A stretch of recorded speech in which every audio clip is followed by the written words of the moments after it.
and welcome, Self Alchemist family. Welcome to our class number 2 of the second module. And as I put on the chat, this is one of the meat and potatoes classes. We're super excited about getting here, finally arriving and doing the deeper work. As Adam mentioned at the beginning, we're really going to be going deep starting now. Well, we have been. This work is Yeah. deep, very deep in itself, but we're really going to be going deeper into the subpersonality work. That's what we're going to be covering in today's class. Mm-hmm. Yeah.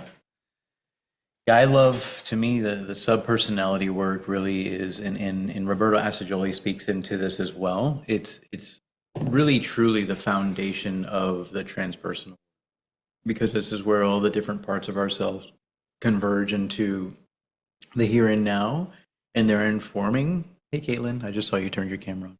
Then they're informing all of the different conversations that are going on in our head. Can anybody on this class raise their hand if somebody sends them a message and like something kind of like takes them out? They're not at peace. All of a sudden, it's like, oh my God, what does this mean, or what does that mean, or I did something wrong. Does that happen to anybody? Ever? Yeah.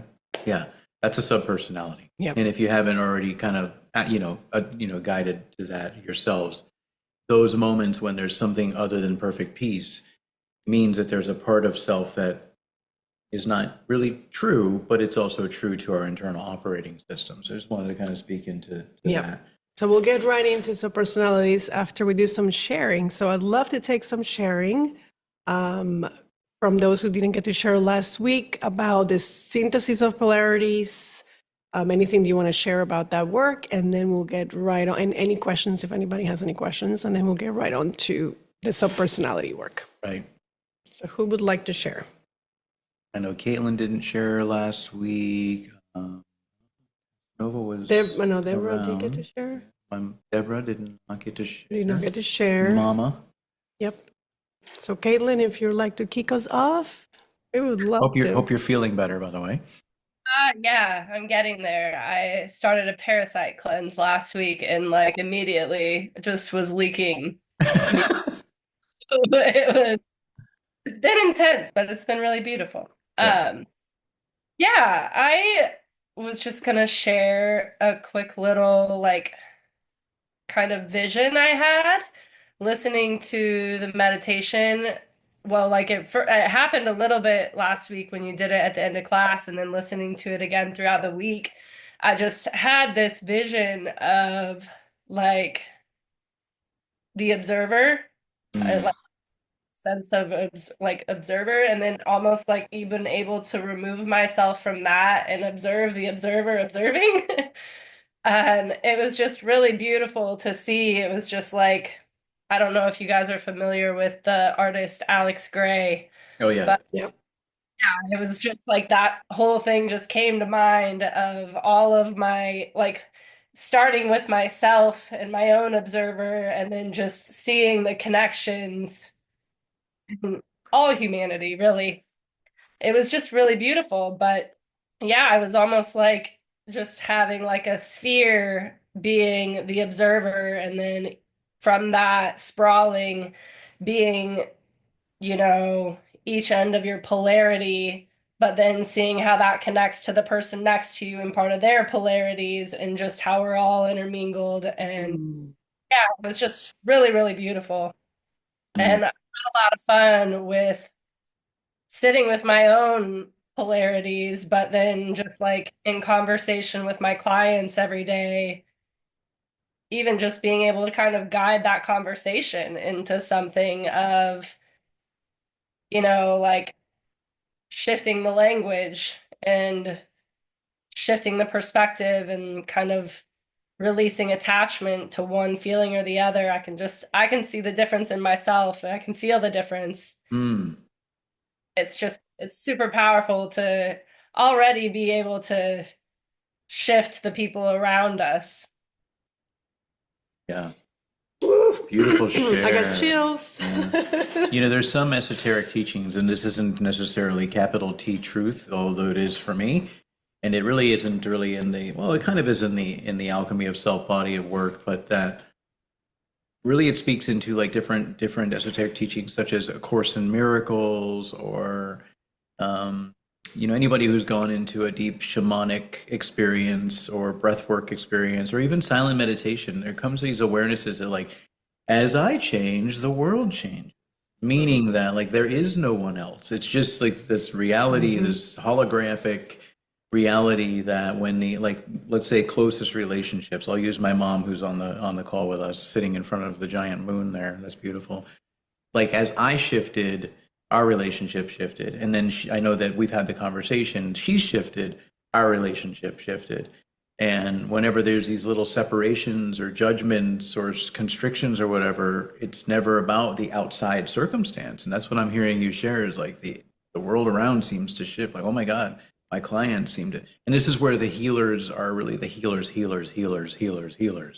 As the observer is the observer, observing the observer, observing. That's the cosmic joke. So amazing, amazing work. Yeah. And beautiful Alex Gray reference, because I got it as soon as you said Yeah. that. Amazing work. And it's powerful because we are all going to get it at a different level, right? Some of us may get like glimpses of that observer, and other ones, may go super deep and have that, vision that you had. So thank you for sharing. I got chills all over. And yeah. Look at John. The best. Amazing. Great work. Thank you for sharing. Yeah, awesome. Glad we got to wait a whole other week to hear that share. That I was know. really concise and awesome and amazing. Yeah. Who else didn't get to share last week? I don't think Tess Nova was on the call, right? Oh no, I wasn't. I did watch the replay. It was Yeah. super awesome. Definitely see the meat and potatoes boiling and cooking. Yeah, like I feel like the first module, I was really taking in all the information, and I'm recognizing what you guys were saying of the courses and modules after really kind of going deeper in. And just for the purpose of sharing, because I haven't been on for a while, I did experience. I was feeling like I wasn't getting it. Like I was having a very similar story. I think Fraser was saying that in the call, like, oh, I'm having a hard time. I kept having that story, but then once the holidays came and I listened to the replay, I was like, oh, actually something is happening without effort. And there is a lot of disidentifications happening, just more awareness in what's going on in my field. Like I notice I'm not taking I still take things personally. That I'm still a human being. That still happens. And I'm saying that I have more like control of what I want to do with it, and having more meaningful conversations, having more space when anxiousness comes up to have a really difficult conversation with a family member. There's more space to ask for support or prepare, and actually when it comes time to have the difficult conversation, have the support that I need so that I can have a different kind of conversation than the anxiousness that I experience thinks is going to happen, which has been really cool. Yeah, so feeling like okay, it's working. Like my mind is thinking too hard about what needs to be done, but it's actually working. Um, and yeah, I think what I'm want to share is that, like, I think Sean had shared the last time about this, of like the anxiety. I've recognized through this time that I identify with anxiety a lot, like as if that's really who I am. Like and I'm excited to see how the disidentifying with it will allow me to see what else is possible, what else is there, and what the anxiety is really teaching me. So my two polarities that I was working on was like being avoiding and like paralysis in a way, and then like overdoing and over control, over worrying and things, and in the synthesis of those difficult conversations with family and all the things that was going on with my car and phone and all that, I feel like what was happening in the synthesis was definitely like giving more grace to myself, for one, compassion to myself, um, and allowing myself to cope as I need to, like not being gung-ho to resolve something in the moment that I think I need to because it's uncomfortable. Mm. And yeah, giving space and time for asking for support, like taking time to, like when I had difficult conversations, I asked for support from someone, and I was able to write down a little like guideline of how to speak. So preparation came through. Like there was just, I don't know exactly, like those are the words that's coming up for the synthesis part that I learned over the holidays and before this call. But yeah, those were the qualities I felt I got from the synthesis. It was really awesome. Still got to experience anxiety, still got to experience the all the emotions, and at the end, the synthesis came through. Yeah. Amazing. Yeah.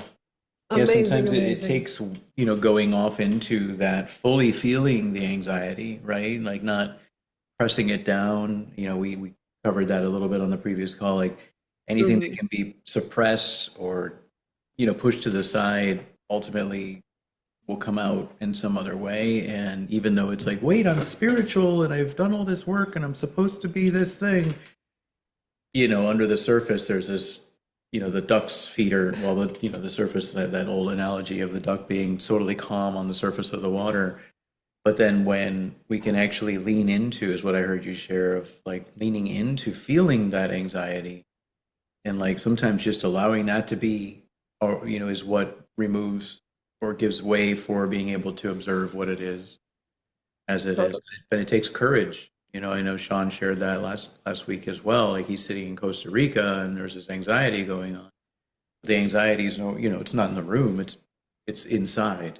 And but being able to lean into that and see that on the other side of that fear, there's space, right? Amazing work. Yep, and today's module is really going to help you, and it's going to help all of us, right, to identify more about where that anxiety is coming from, right, and then harmonize it, integrate it, so that we can essentially, yeah, integrate it into ourselves. So excellent work, great Excellent. job. Thank you for sharing. It's so good to see the work at play, and it takes time. So be very gentle, right, as I always share. As you move through this process. But excellent. Thank you. Yeah. Excellent. Who Right. else didn't get to Thought I share saw last Eric's week? hand come up for a second. Was that correct? No? Anybody else hasn't shared who would like to share? Mama. Well, if she feels ready, because I know she's catching up with the modules. Yeah, I thank you for the nudge and invitation. I'm all about the invitation, Uh, right? a Fellow little projectors. teaser that might support you because you didn't you decided to chose to tune back in after your visit here. I Uh, did. that you and I shared about some different polarities and personality aspects because of the visit that you had before you came here, and to see the different polarities of energies of not anything about what's going on externally, but what they tickle awake. And that's what we were talking about, is what did I experience and how did that synthesis look when I came back into my center and I'm able to experience the whatever one and this one. Yeah, I appreciate that I was gonna ask for like a little base to build on. So Mm. Adam, that's perfect. And yes, no, not the story. That's whatever, but what that's kickback, we're gonna talk. No, but to truly to be able to come back into grounding and center and my being where my being is happy in the tribe as opposed to a different unaccustomed space. And I've been sitting with that since we last saw each other face to face, hugs and hugs. And it's it's coming, and I'm grateful for those, for that time and times before we've talked about where it's like, ugh, to be able to observe the why and to not is initially I had thought to go like, well, how come I'm reacting like this? Is this making sense? How come because I can go, how come you people are weird? You know what I mean? But it's Mhm. like, how come not you guys are cool.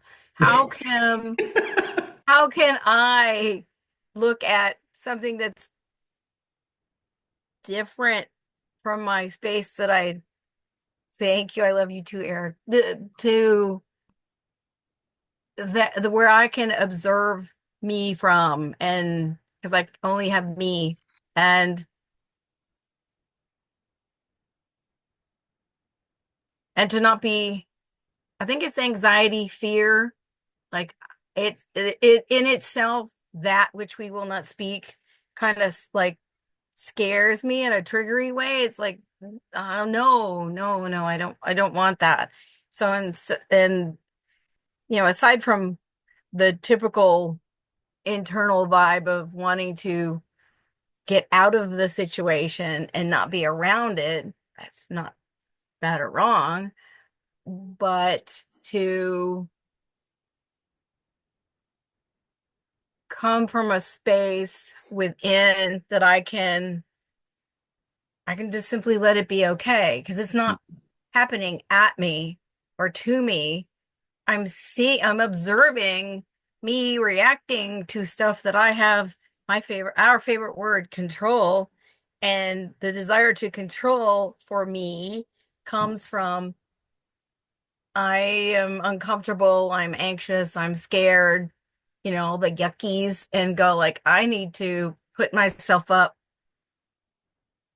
a boundary up of some kind. And instead of Mhm. setting the boundary, I put the wall. And that expression just came to me. But and to lean into the trusting of my own being, and it's like nobody was hurting me, nobody's going to hit me or light me on fire. I mean, it wasn't like that. It wasn't a dangerous situation. So why was I reacting as if it were, in a sense? And Yeah. so that's where I'm at with it. Beautiful. Um, and yeah. Yeah, So, and that's a it good can share. be Yep. okay. I don't have to accept the exterior input that I wish not to be inputted to or receive. And as working on my own myself, as I alchemize here within and with all, um, my heart and intention is to be that example and not that judge. Because I Mm. do, you guys know that, and I think we all can. I know I do and can. I can't speak for anybody else, just me. But it's not my intention to be a judgy person. Yeah. No, Yep. it's not. Awesome. It's that's not I really, love what you that's not, shared. Sorry, go um, ahead. We can wrap up. I'm just sorry. to finish, I'm truly not that person deep down. Yeah. It's Yeah. a reaction and a fear knee jerk to Yep. be that way. Yep. Excellent. Yeah. As you move through the modules and get to the synthesis, you'll be able to find, right, that expression, like, okay, how can I observe what's happening, right? And then be able to find an expression that's more aligned with the truth of who you are. And just the fact that you're already peeling the layers and recognizing that's not who you are, it's an amazing place to be. Yeah. And there's Yeah, something really powerful. Two things that I wanted to reflect back that I heard you share is number one, I'm not going to get hurt or hit or, any of that stuff. It wasn't actually dangerous, but in the internal, when a part of ourselves fractures off in the psychological sense, there could be a time when we weren't even going to get hurt or hit or punished or whatever. Back in the day, you open your mouth and you got a whack on the tushy. These days, it's like, oh, just here's a new iPad. So it's like a different kind of trauma that could, anchor in. And let's not even call it trauma, but an experience. And like when you said that, how interesting it is that when you recognize and named, when I don't feel safe or something feels like it's going to hurt, which could come from little Debbie, the cakes, like the ho-hos, and little Deborah Radcliffe, your maiden name. Yeah. And it is true to the nervous system and the subconscious today as it was then, and it can just show up as something else, but it feels like, oh my God, punishment, everything's going to, and if that's from our primary caregivers that are supposed to be, not saying that it is, but just or anybody who we love, and then all of a sudden pain is inflicted or hurt is inflicted or judgment is inflicted, it creates this like polarity of, wait a minute, you're supposed to love me, but this is happening. And so I just wanted to share that. Okay, Sean. And reflect back that you said that was very, very key to this work that we're doing. And then the other part of it is that as we embody and practice, and I know Caitlin, you shared that you were listening to the disidentification meditations, right? There's an interesting part of when, okay, I'm going to consciously be the demonstration because this is happening. In some ways, and I'm not saying this is true to you, Mom, Okay. in some ways that is a judgment also, because it's not yet embodied, because it's still a psychological function of I'm going to now be the demonstration because I don't feel safe. So instead of judging, I'm going to be the demonstration, which is still saying there's something else that needs to be demonstrated. So that as we keep doing this work, the demonstration becomes embodied, and it's simply a way of being, and every other aspect and everyone else around us is ultimately, and in the beginning it's like, okay, demonstration, and then it becomes like it's not even a thought, it just is, it's an is. We start living as our true authentic loving self, or I start living as my true authentic loving self, whatever that is for each one of us. Yeah. Not as a demonstration, but just as simply as our natural state of being. And that's what Roberto Assagioli and the transpersonal framework is really getting down to the nuts and bolts of it, is whatever that true expression is, without fears or judgments or assessments, is what we're getting back to the center. That's beautiful. And just as a side note, those who know my significant, the string to my balloon, right? Gary has said to me over the last few weeks, he goes, we've talked about that, I'll just leave it there, that. And he's like, I really observed you, noticed you've been working on this, Deborah, and I acknowledge you for it. So Beautiful. Yeah. he says sometimes you stand in your own stuff and you don't you're not going, am I doing it right? But part of you deep down kind of does in some way. And when someone just out of the blue just acknowledges the space you're in, where they see you as opposed to where you may have been in a growth in a growth space. Yep. That was like, I got giddy, So. Nice. Yeah. And how good does it feel? This is actually something as we move into to later into the call, we mentioned we're going to start teaming up with buddies. How good does it feel to actually share an affirmation with each other, distinct from, well, I think this is the way you're supposed to do it. No, wow, you're really doing amazing. Yeah, that too, because that's a shift for both of us in that personal space. It's like, anyone who starts a conversation with you need to. Right. The screen is now blank because we've all ran out of the proverbial rooms. Yeah, a sub gets tickled awake. Like, I gotta pull my shield. No, that's not. Thank you for sharing. We know the rest. Yeah. Thank you for caring. You know the rest. Yeah. Thank you very much, Deborah, for sharing. And then we'll, as you progress in the modules, happy to bring you on to share more of that synthesis. And Lisa Renee. Actually, I wanted to share. Oh, you do? Okay. Hold on one second, Lisa. If that's okay, because we've also are doing the work with you. Yeah. And over the holidays was a perfect opportunity for us to as well look at our own reactions or triggers and polarities. And especially when you have 17 people in the house for almost 2 weeks. That was like the perfect soup. And so there was a beautiful polarity, a beautiful synthesis that Adam and I got to work with.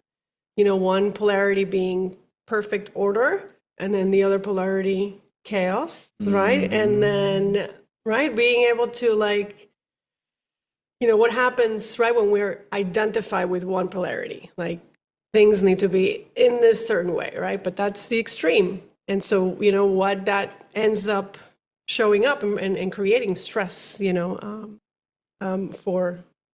you mainly, because you're the one that holds down that. And then it was so beautiful to bring it and actually create a synthesis of that. Would you like to share more of what that was for you?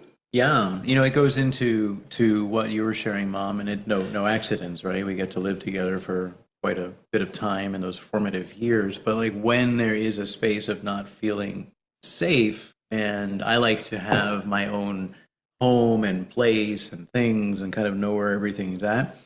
I also got to recognize when there was like a chaotic, or what my experience of like a lot of energy moving and noise and piles of clothes everywhere, because there's teenagers and there's family and all these things all around. So it's this perfect environment to observe and look at that, and notice that I started going into a bit of what was an automatic at the time, until I zoomed out and saw that I was in this automatic of just following behind people and folding their stuff and wiping counters down and rearranging the refrigerator. Does anybody else like to rearrange the refrigerator? To me, it is so freaking fun. I love it. I like to have my own it's like balancing the shelves. I should have been a stock boy or something.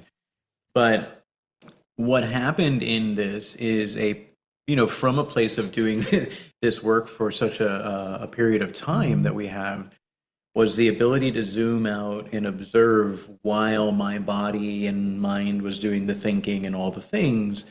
And what I saw was what was really truly happening at my core was that I love to honor the gift of the now. And in honoring the gift of the now, which is the synthesis of the chaos and the order, was this beautiful present moment awareness. And if you remember in the last week, I did the opening meditation about like water was involved. It kind of comes through, but what it was about, like what I choose to do with my own space, different from I need to organize this so that I feel safe, was I'm creating I like making matcha in the morning and cooking for people. Anybody who's been here or will sit with us in the future usually gets to have the banana blueberry pancakes or something like that, and everybody's head blows off their shoulders because of the amount of presence and love that goes into it. So like I was able to see, come clean my fridge. Other people's, not so much. Mine, I'm good. I'm kidding. But one day, maybe. So maybe there's a new business we get to start there. But what it was like the synthesis of the chaos and the order, and Claudia actually tickled it awake by just gently holding a mirror up to that chaos and order. But then where I was able to see what is really my true essence in this moment, and it was actually creating a sacred space. Like everything, if you saw my desk right now, it's an altar. Everything has its place. It's an intentional like a giving thanks to the gift of life and the things that are not about the material in any way, shape, or fashion. So that was and then for you, what came out of that when you observed that shift? Because I felt myself come into like grounded. It was freedom to realize, right? Because I was feeling a lot of constriction and a lot of like walking on eggshells. And I was like, ooh, what's going on over here? And then once I recognized, oh, wow, there is identification with one extreme happening. That's why this is how I'm feeling. So just being able to bring the work, right, like that we've already been doing, and it's a really beautiful way to work with situations that in the past, without the framework, could bring a lot of trigger. So just by identifying, like, there is an over-identification happening here, that's all I needed. So it was like, when we were able to talk about it, and then even he relaxed because he noticed the amount of tension and stress that he was carrying on top of having everybody here. So I'm just so grateful for the framework. Thank you, thank you, thank you. And it was really good to see it, at play and supporting us in such an intense time. And I'd like to bring into awareness before you share, Lisa, is anybody familiar with the torus wheel? It kind of goes like where there's two intersecting energies, let's say polarities, and they come so close to, like, there's so much energy being compressed into a certain amount. It feels like we're going to pop. But then on the other side, it opens up into this beautiful expansion of almost like another dimension opens up. Does that make sense? So sometimes in this work, it takes that pressure to constrict. It's almost like a belt being like tightened up around our waist to where there's no hiding from it. It's either we're going to give into this judgment, fear, anxiety, depression, disappearing, all the things, or our higher selves chooses. We know on the other, we've seen this part of ourselves before. None of these anxieties and things that people are sharing about are new, but now we've got a different set of glasses we can put on through the alchemy of. That's pretty cool. I was like, wow, that's fuzzy, clear. And it creates this like constriction, this breaking point, if you will, but it's not actually, there's nothing to be broken.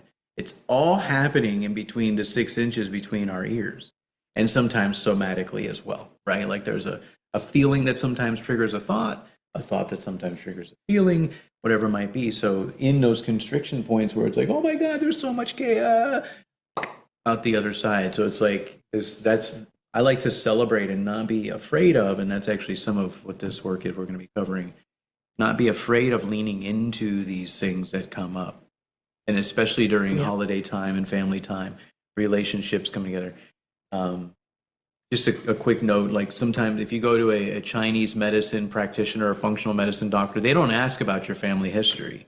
They ask, what are the stressful events that have happened in your life? New job, new relationship, you've moved, you went on a road trip with your best friend.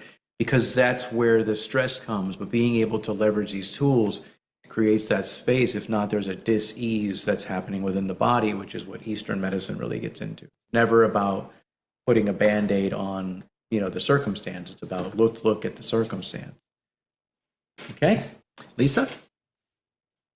Well, I thought I'd be honest and say I didn't share last week, and I was like, I don't really want to share, but then something came up that I felt like I could share and be part of the conversation. So I think that my breakdown last week coincides with putting Ganesha on my wall. I just realized, I think it was around the same time. Don't we know it, Mike and Eric and Freddie and Nelson? So I was experiencing a lot of anxiety in my body some time ago. Maybe a week ago, something like that. And I actually talked with Tasnova the day I was experiencing it, and it's not normal for me to experience so much of this, like shaking and crying and kind of like feeling at a loss. And it was still like the same stuff of like fear of where's the money coming from kind of thing. Mm-hmm. And so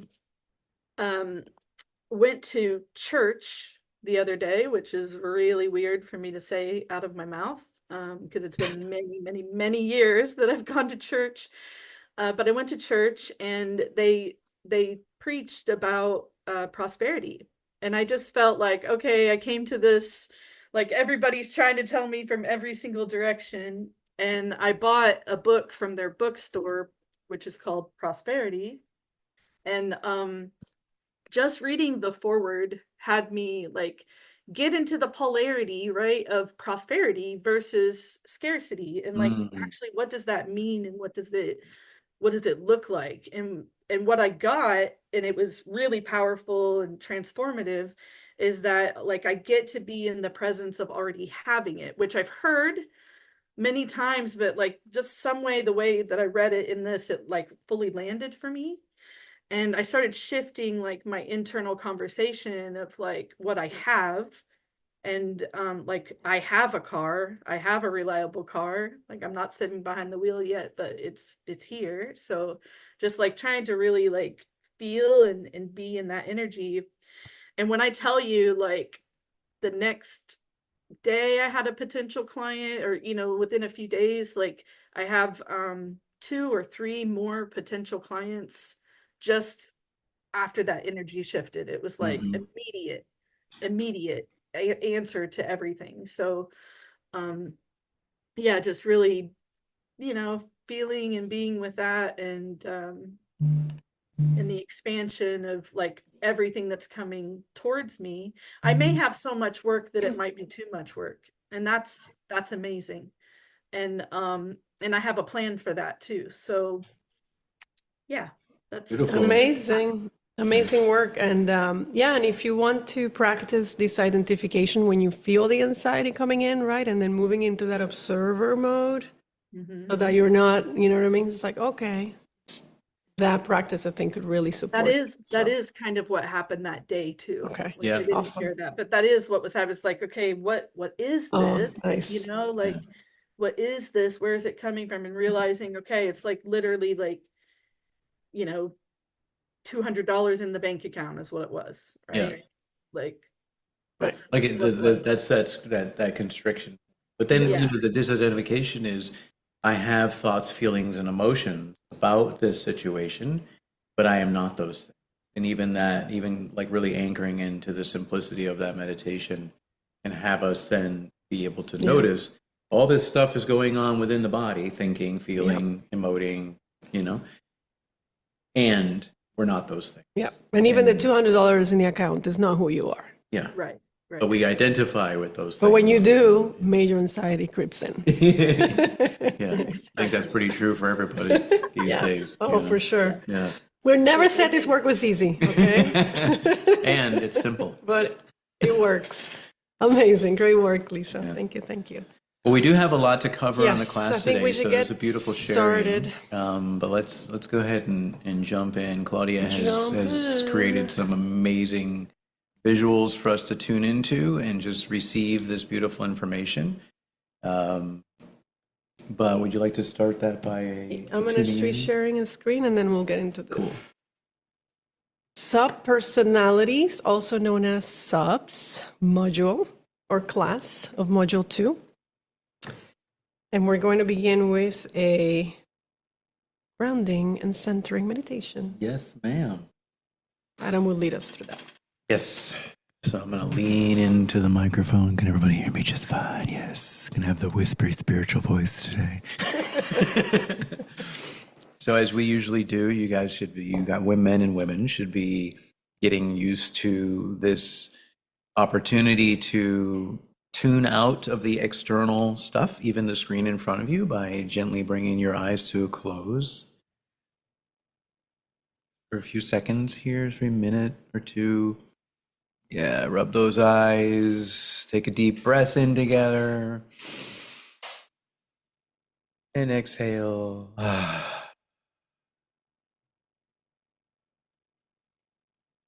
Bringing into our awareness the thoughts and feelings and emotions that we feel on a second by second basis.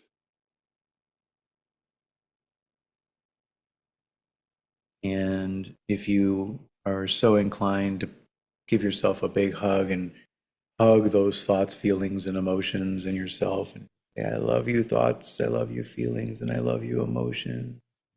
Then realize that you are the one hugging yourself and your thoughts, feelings, emotions, which means that they're just an aspect of you.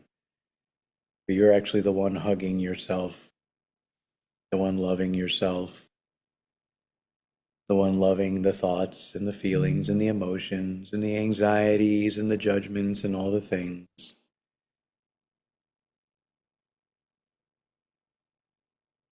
And then open our arms really big as far as you can without knocking anything over, and give all those thoughts, feelings, and emotions out to the universe and say, thank you, thank you.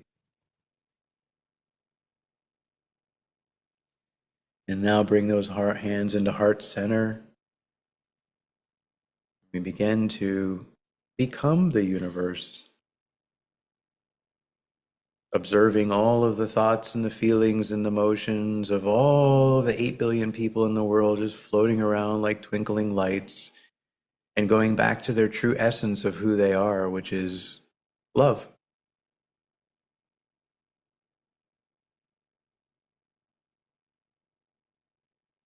Sitting in this place of observation with all the thoughts and feelings and emotions of the twinkling stars of our galaxies and universe. And now place your hands over your chest, over your heart, and begin to tune into the central sun that is deep within your chest, beating as your heart. Deep breath together. And exhaling that beautiful central sun energy, allowing it to transform the space within you and the space around you, and filling it all with this gentle, warm glow of love.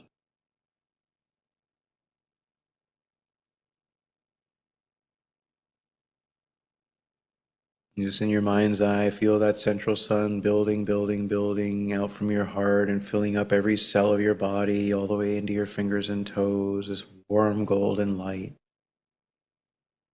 And feel it start to radiate and pulse just to 6 inches outside of your body, and then a foot, and then 2 feet, and then 100 feet, and then to the edges of the universe, encompassing and having all those thoughts, feelings, and emotions shine even brighter as the sun reflects on those little stars, those little fragments of the one.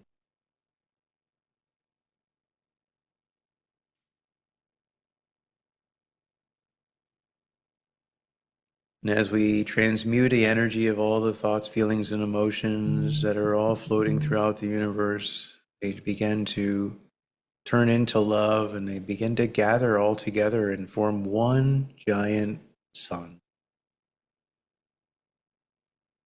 Pulling that energy from that one giant sun back into our heart center, feeling it shrink down and pressing it down into our chest, into our heart. And feeling the healing and the transmutation of all those thoughts, feelings, and emotions into love that is in our heart. And let that fill up every cell of our body as we breathe in love. And we exhale gratitude as we release our hands and open our eyes this moment.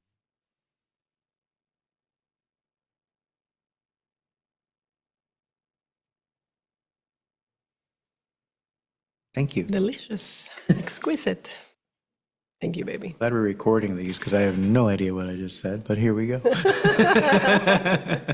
Hopefully that was good. Gotta love it. Gotta love the channeling. Great work, baby. Thank you so much. Welcome, Alrighty. Claudia Nieves. I saw you just entered the... Oh, you got in just in time. Nice. Perfect time. Pink Floyd. I didn't know we were Floyd. covering Pink Floyd today. Oops. Oh, that's not Pink Sorry Floyd. about that. I went my window. Okay, so survival and self-expression. The self, that luminous source that Adam just connected us with, which in psychosynthesis we identified as a stable superconscious center of life that radiates energy to the personal self, manifests itself through the many functions of the personality under the direction of the I, as we are learning. Now, self with a capital S is consciousness acting and creating through will. So we can say that the purpose of life is to essentially to find different forms for expressing the qualities emanating from the self, the capital self, which itself is without quality and is simply pure white light that forms rainbows when passing through a prism. So that's why I put that graphic over there. Now, in order for the individual to express the self, which is the goal that we're going for here, the organism must first survive physically and personally, and the personality must survive also in terms of mental and emotional stability in relationship to the surrounding society. So that's where we find ourselves in, right? Unfortunately, survival often becomes an end in itself, and the behaviors that at one time were necessary for survival persist way long after the adverse conditions have passed, right? And this is what the case of, we've been talking about subpersonalities. So survival behavior becomes the goal rather than a means for providing an environment for self-expression.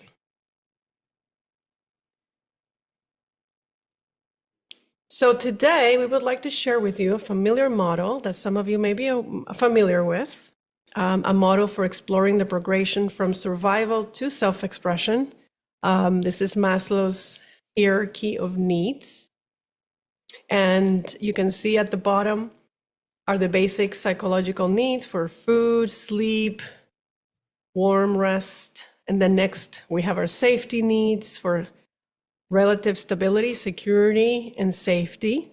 And then we move up and we get into the emotional realm and the belonging and love needs for family, friends, community. Then we move up to the personality as a whole that have needs for self-esteem, respect, and recognition.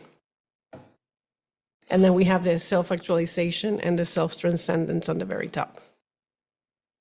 So here we have the triangle, the pyramid, Maslow's, inside the egg, right? The egg diagram that we've studied. And so as Jolie says, we can look at the diagram of the psychological constitution of men, also known as the egg diagram. And you can see that the basic and the normal personal needs fall into the lower and middle psychological life, which can be conscious and unconscious, right? However, there is a third and higher level area, which is the superconscious, which culminates in the transpersonal self, that bright light that you see.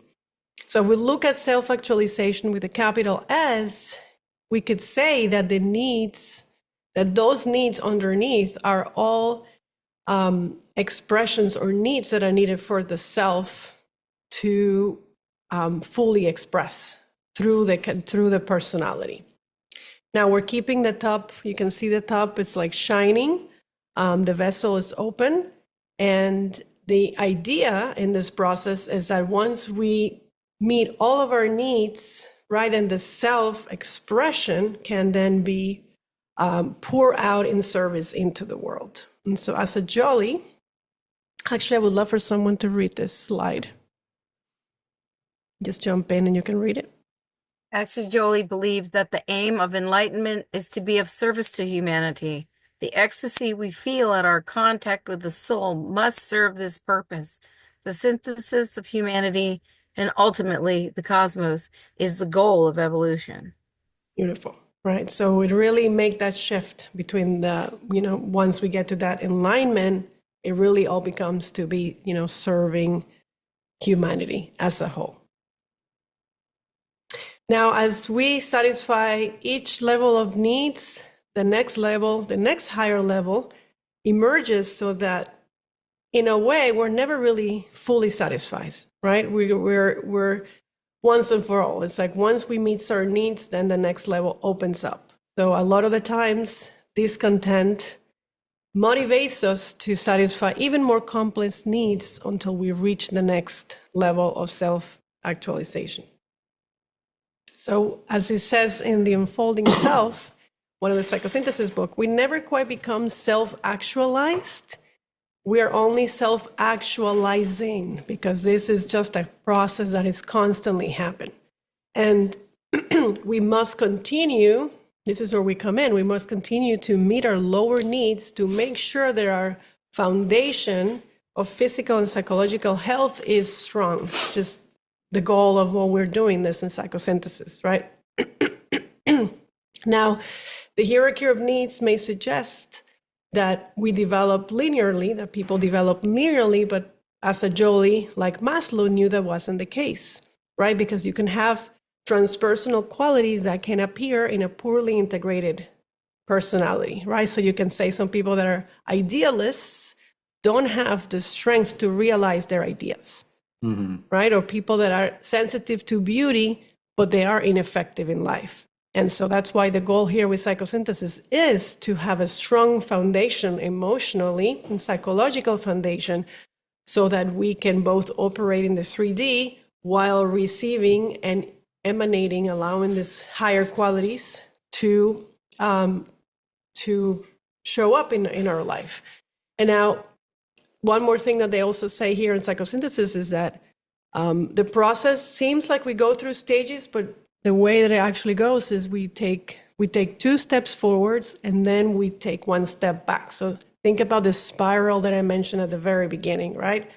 So when a new higher stage is conquered, we must return and integrate the earlier stage from the perspective of that higher, from the standpoint of the higher perspective, right? And so as we go along, this is very important.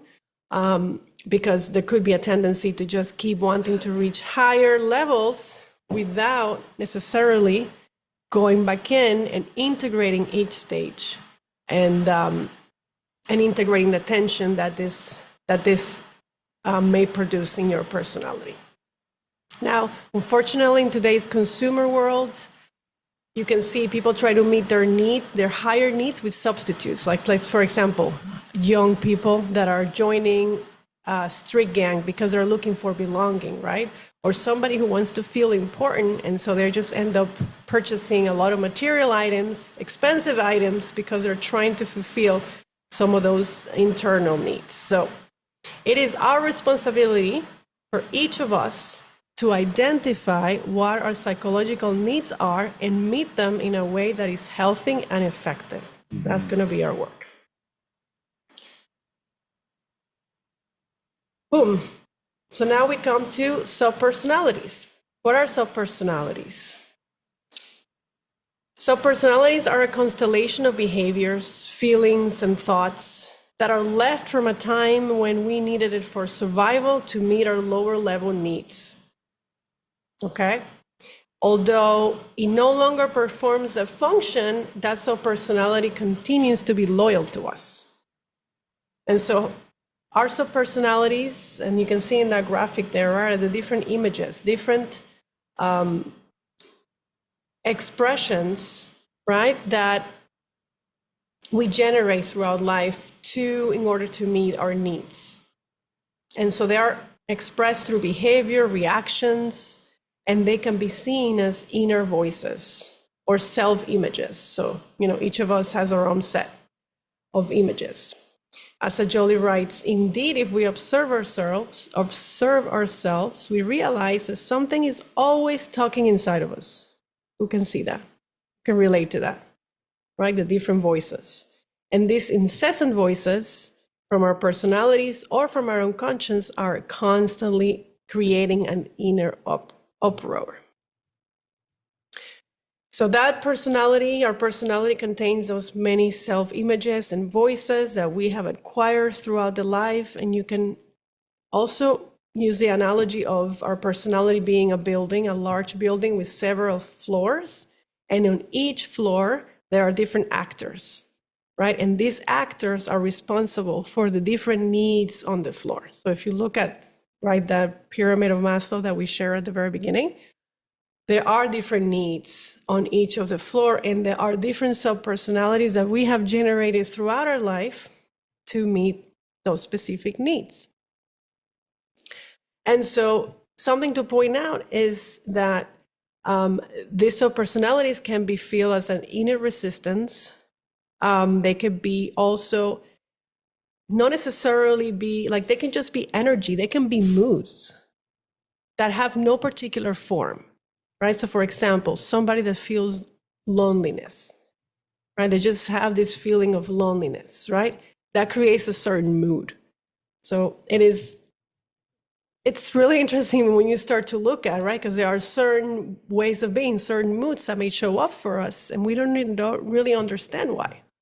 And so through the work that we're going to be doing throughout, and especially starting from this module, you're going to be able to identify what those needs are, what those subpersonalities are. And, they are legitimate responses to our survival needs. That's all it is. So we again bring in the concept of, it's not about resisting, rejecting, this is a bad subpersonality, right?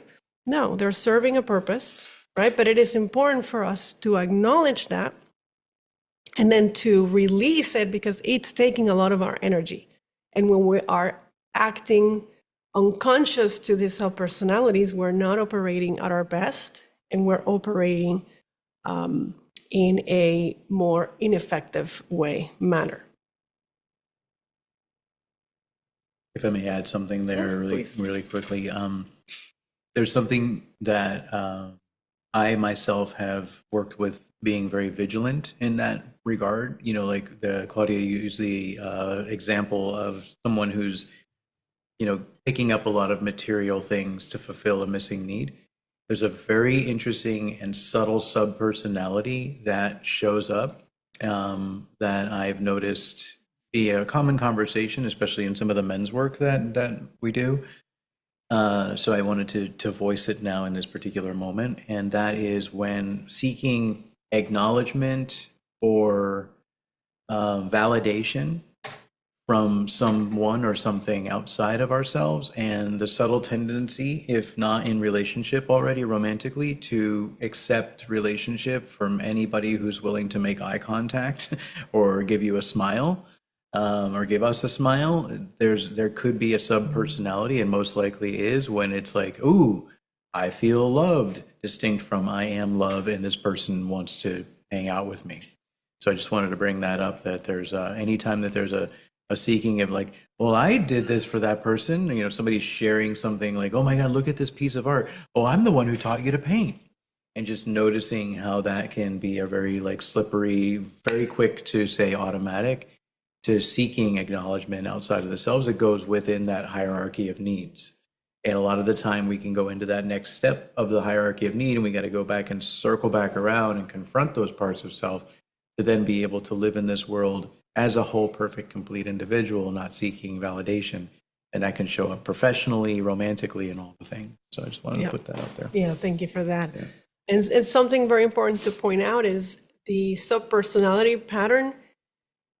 Most of the time, it just reinforces the need. It doesn't really truly meet it. It may seem like we're actually meeting that need, but it doesn't. And so this is why it's very important to distinguish, identify, and then be able to integrate and harmonize those personalities so that we can actually truly meet our needs and then be able to continue moving up the pyramid. These are all AI generated images.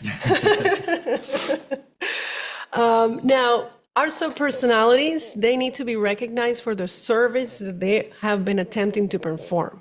Okay, many of those are subpersonalities may still be useful in certain situations, right?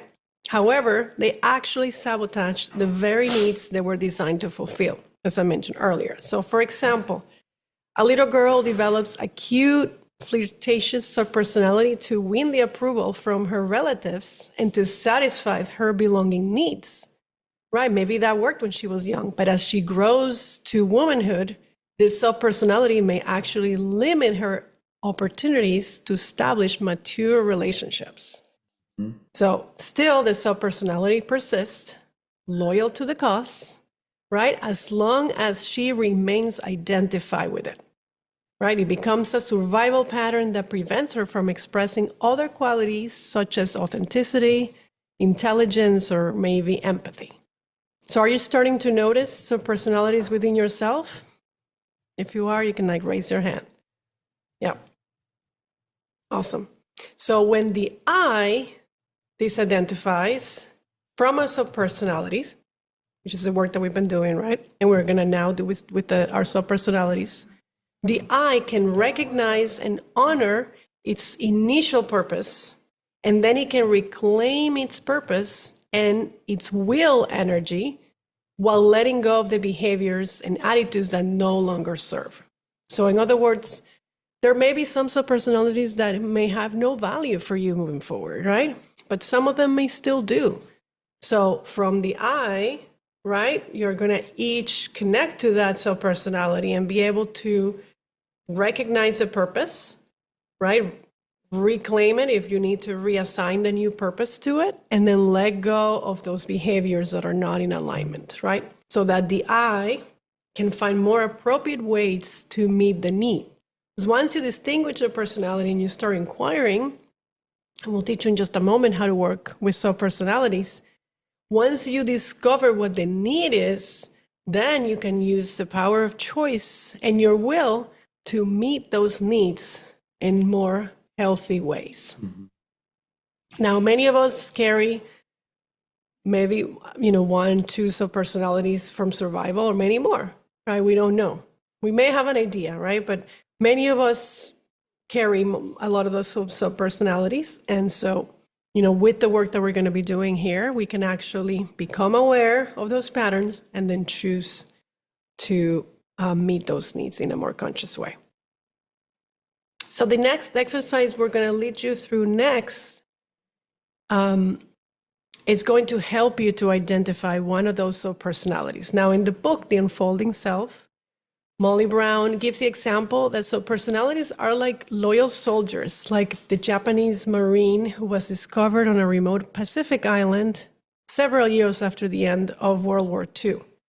He was unaware that the war was over, so the Marine continued to obey the orders, maintaining the defenses of the island as best he could. He was nailed as a hero and brought home with honors for his loyalty and service. So that's pretty much what happens with us subpersonalities. And we're going to now discover who your loyal soldier is. And what a beautiful analogy to think about, like the war is already over, right? But nobody's let us know that the war is already over. So it's like there's peacetime, but the internal battle and the anxious one and this one and that one we're still following these orders that we gave to ourselves or someone else programmed us with along the way, you know? So it's a very powerful analogy. Yeah, so far this is landing. Everybody is, understanding? All right, perfect. So it'll start to make even more sense once you connect with that with yourself.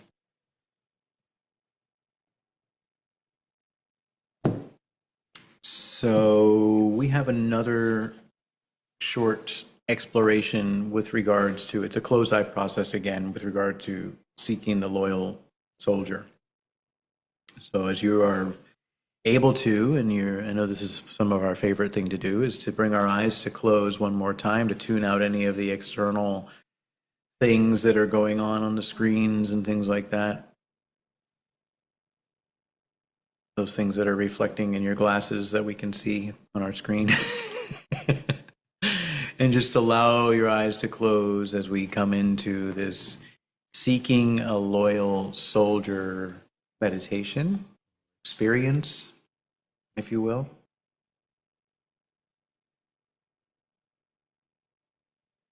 So begin to bring into your awareness daily life over the past few weeks.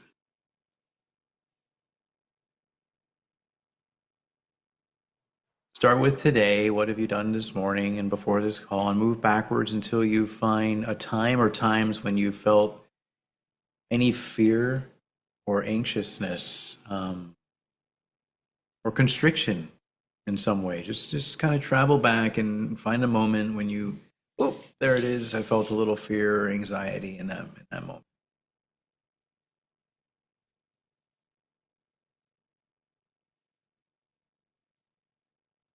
Perhaps it was about money or relationship or job, career, or some other aspect of your life. Choose a time when you were not actually physically in immediate danger, but still felt fear come into your awareness.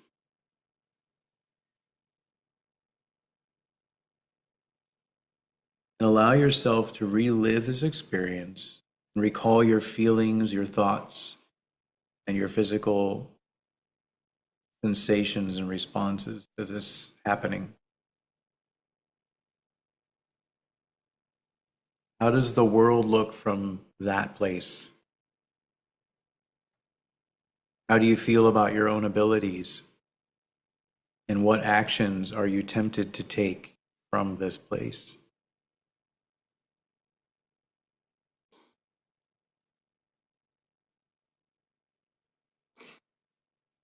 Now, in your imagination, step away from yourself in the situation you have just recalled. Regard yourself with compassion, including all your feelings, your thoughts, and reactions. Observe them without judgment, just seeing who is there. Noticing how this part of you, this subpersonality, appears.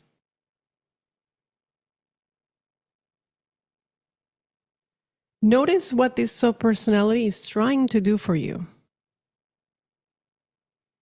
Ask it what it's trying to do and really listen to what it has to say.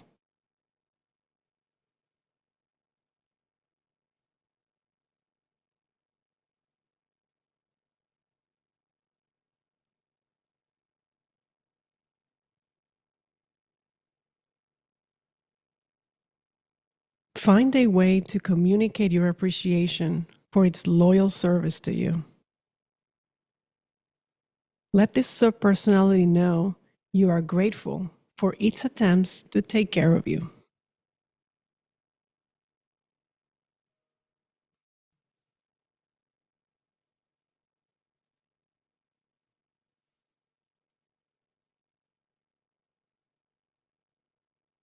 Next, consider how this subpersonality limits you when it's in charge.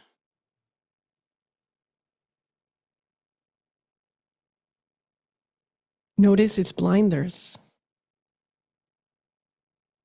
its limiting beliefs about you or the world.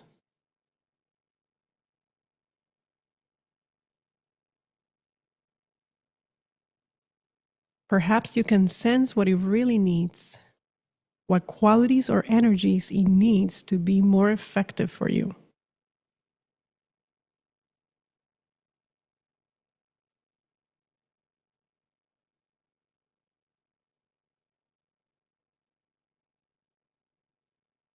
Are you willing to give it what it needs? And now imagine doing so symbolically. And notice how it responds.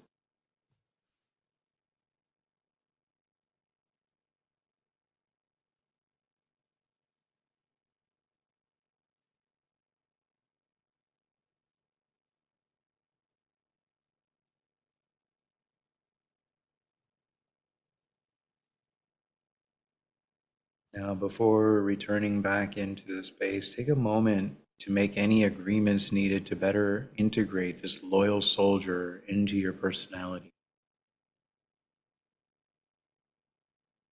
When you're finished, and in the future you may wish to journal about this experience, what came up for you, what actions you can take to integrate this loyal soldier. Our loyal soldiers serve as a useful function, keeping us alert and clear about our basic needs and our responsibility to meet. But they can also limit our creative work in the world. We become identified with their rather myopic perspective. We always have a choice to move beyond this perspective.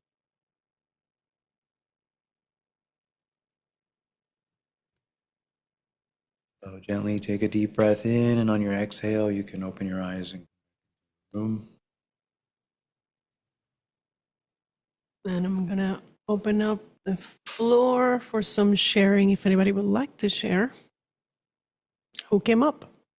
Which subpersonality did you meet? And if you were able to find out what he needed, what happened through that process? Who would like to share? Fraser. Brother Fraser sitting on the lake. Actually, it's the ocean of Florida Oh, cool. Ooh. inlet. I just thought I'd put that in there because it's like, yeah, Calling it groovy. in, calling it in. Calling it in. Yeah. So there's been like a real, and this is probably gonna scare some people. Just FYI, I've had a primal like urge to like kill something. A lot of rage coming up. Lot of rage. Anxiety's been triggering that.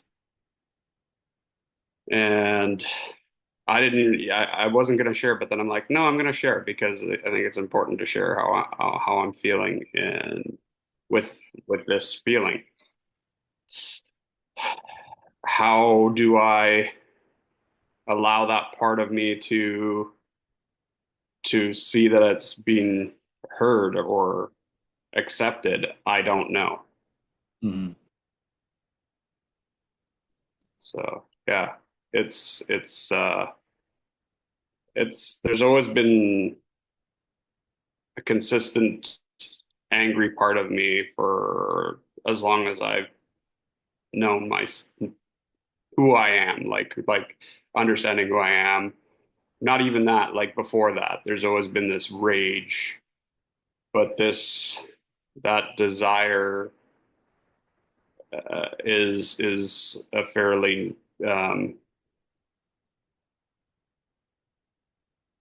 I don't know if it's disturbing. It's just like it's it just feels like a primal urge. I don't know how else to explain it than Yep. that. Yep. Yeah. So can you see that, like, through that guidance, right? Through the soldier, Mm. your loyal soldier, that well, let me ask this. Would you say that anger is your truth, or is it just an aspect that comes up? I'd say it's an aspect, not my. I don't know if I don't know how to answer that. Really, I don't Yeah, know if well, I mean, You said it, I it's know an you. aspect. I know you. Yeah, it's an aspect. I know you well enough to know that love is who you are. Like, my experience, you're just this, like, giving, loving, generous, helpful human being.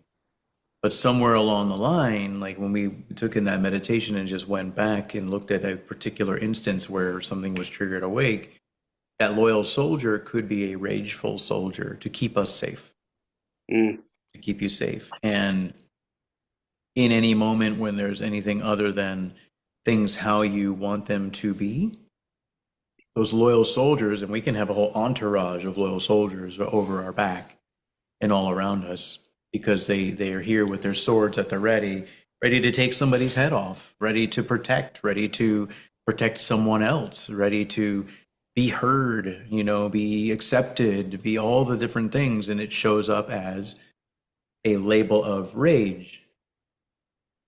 But yeah, what I want to acknowledge you for is that you're acknowledging that there's a part of you that's wanting to kill something. And this primal rage, there's nothing wrong with it, first and foremost, because that could be, I want to hunt. That can come from our lineage. That can come from our bloodline.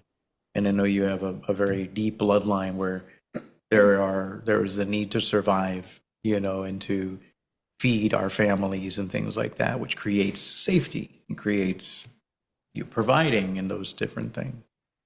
So the invitation is to, ask that part of yourself, why is it here? What's it here to support you with?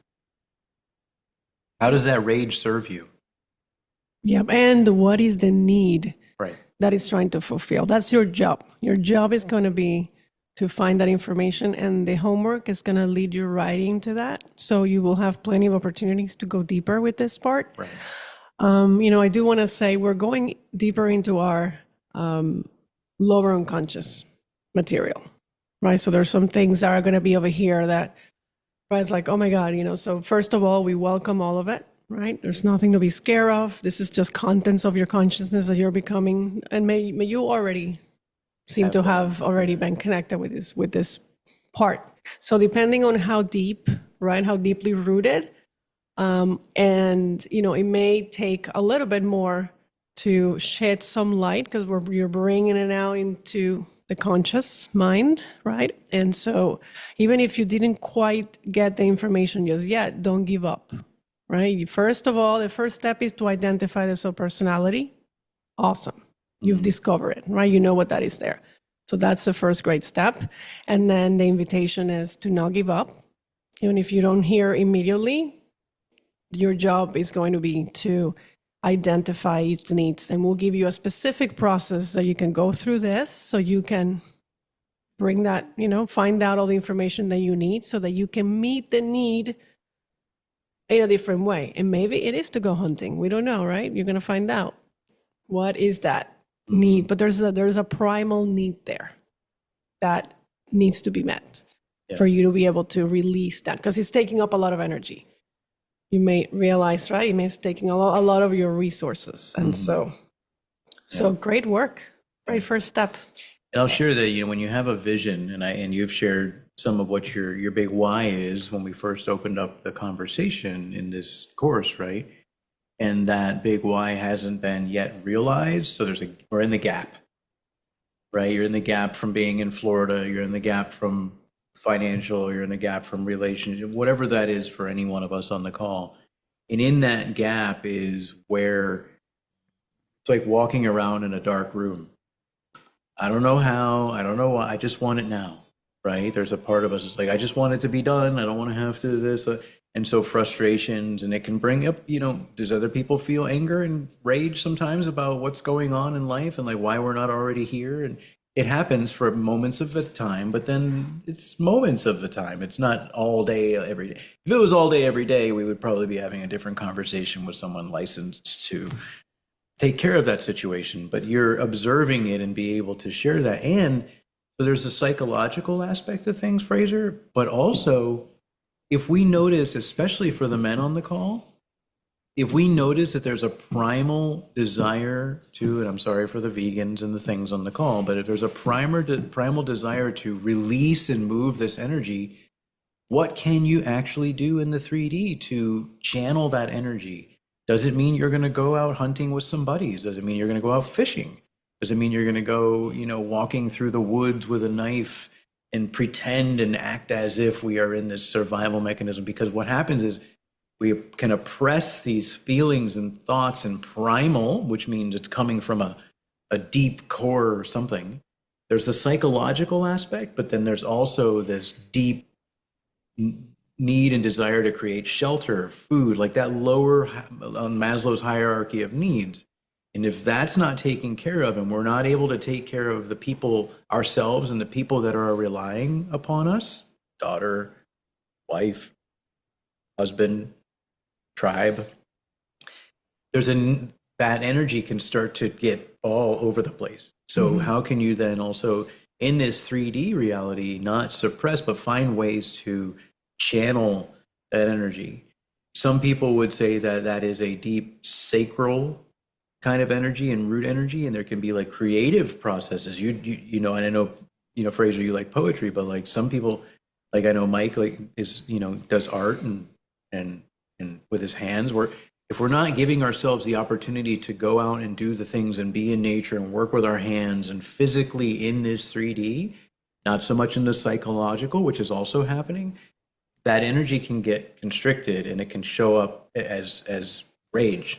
Yeah. Also, I know some other people on this call who have dealt with some rage and actually work with grieving and things like that. You can find some support in those areas. But if you can find a time, Fraser, to find an outlet for this. Yeah, well, he's going to find out Also- directly from the subpersonality what he needs. Yeah. And then you'll find out how to best meet the need once you find out.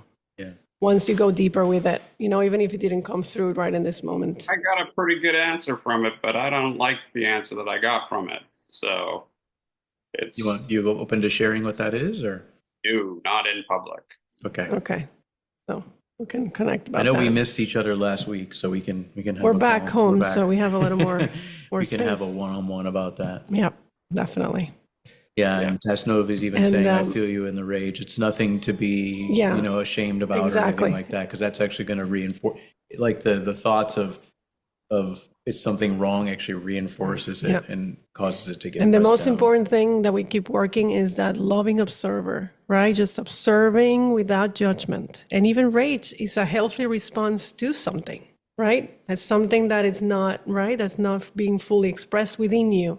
And then, so in a way, it's like some people call it sacred rage, Yeah. right? So we're going to really create this space in the container, in this the container of the course, the coaching program, to welcome in everything with, without judgment, and actually acknowledge its presence and acknowledge the gifts, because there is a lot that rage is here to teach you and to share with you. So And to, look forward to that. the homework, there's going to be some prompts that we're going to give you, and it's going to help you go deeper, Fraser, and all of us. But I will share that there are active conversations going on, just Fraser, so you feel supported, around financial climate, especially in Canada. I know you shared something with me on Facebook about this is what it's like to live in Canada. People that are making $150 a year, 150,000, they call $150, are still like barely able to pay their, there's a lot of things to feel injustices and And so the, injustices of what's going on in sex trafficking, injustices of what's going on in government systems. So just notice that that's, not an isolated thing, but what happens, what does the mature version of this rage look like? You're going to begin to understand that as you go through this actual writing exercise that we have towards the end of the class. We'll share it in the Yep. in the chat.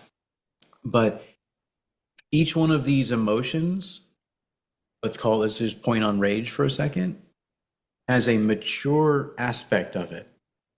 Rage is coming from something that it doesn't know why and it doesn't know where, and I don't know why. You're kind of saying, I don't know what this is coming, but I feel like, this primal urge. But then what would that, if you were to live that out and go, boom, you just shot a boar. Now what? The rage is still probably going to be there in the psychological function, so that release of energy that us men and, a lot of, I'm not meaning to isolate, but I know we have this like release of energy. The feminine, the fairer sex can hold energy a lot more than we can. And it's just how we're wired. We like to release it and then we just pass out, we fall asleep. But then it's still there. It's still underneath. So that's where it's like, what is this mature aspect of what could that rage, what is it ultimately, what's the gift and where is it pointing us to? Yeah. It's a personality will guide that process. I haven't slept properly in about 2 weeks since I've noticed this coming up. So. Okay, great. Well, I know that you Then had to you- have slept a little bit, but just not well, right? Yes, Not well. Yeah. Yeah, because it's like dreams, everything. Like it's Yep. yeah, it's But- intense. Yeah. And it's a little worrisome.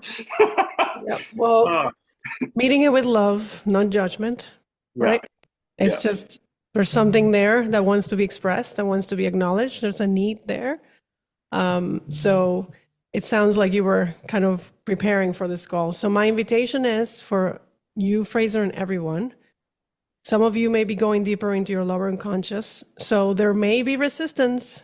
We're going to give you homework and an opportunity. And actually next week we're now meeting. So you're going to have an integration week. So you have 2 weeks to really dive deeper into this part. Notice the resistance that you may notice and actually going deeper into this. So just notice, right? And just continue leaning in, because your freedom and your integration lies on the other side of this work. No matter how scary, worrisome it may appear, right? It's all aspects of us. It's so sacred. It's all divine. You have the shadow and the light. It's all part of creation, right? So without judging anything, labeling anything, allow yourself to go deeper into that. So Yeah. great. Thank you, Fraser, for being the And- first one to and share. I will reach out to you this evening. We Yeah, have we a few will, things because that'll I'm- be a little bit later, but it'll be pretty early your time. So probably like 5, 6 o'clock, and we'll Yeah. have a We'll- one-on-one. We're here for you. If you guys get to a point in this work where it gets to be like, hey, I need a relief valve, that my pressure cooker's kind Yeah. of building up here, reach out. And that doesn't always mean like, hey, just call. Just send a text, please. That's Yeah, send a we have that text, too. because it's better for us to schedule it than just out of the blue. But just do let her know we're here. And then also we're going to assign buddies so that you will have also someone that can help you with this work as well. I know the perfect Excellent. buddy for you, Fraser. All righty, who would like to share? We'll take one more share, maybe one or two, and then there's a couple more things I want to share. Anybody else met their loyal soldier? Somebody that hasn't spoken to would be amazing. Come on, I know you Come met your. on. I know you're out there. I know you're out there somewhere. For me, my loyal We already soldier. heard from you, but go ahead. Oh, fine. Go ahead. No, seriously. I'm the mom I get to. Um, Was what came up for me was like I observed myself a way. It was my observation was seeking acceptance. Working too hard to want to be accepted. And I Mhm. don't have that in all aspects or in the tribe, but it happens. And that's my loyal soldier wants acceptance, I guess. Wants acceptance. Okay. Yeah. Very nice. Were you able to give it that? Were you able to do that during the meditation? Yeah. I told her that I thanked her during the guiding. Thank you for it. That I'm so grateful and so appreciative of her, even if it's showing up this way, it's like she's working to protect me and show me that there is acceptance, and that part of me, that subpersonality, doesn't have to try so hard. Mhm. Don't try so hard is something has spoken to me for a long time, Mhm. Excellent. Yay, great work. How did that feel to come in contact with that? It was like, yep, that's for sure. Sting. And then to like, what do you mean thank her for this? That's like, I can, because she's kind of doing what I've, in essence, asked her to do. Mhm. Mhm. Yep. I want to be accepted. So, okay, acceptance soldier is going to go full on, you must accept me. Shake you by the shoulders, accept Mhm. me. Yep. Mhm. Yeah, exactly. But yeah, at first it was like thank her, but yeah, it was that melted away like that. Yeah.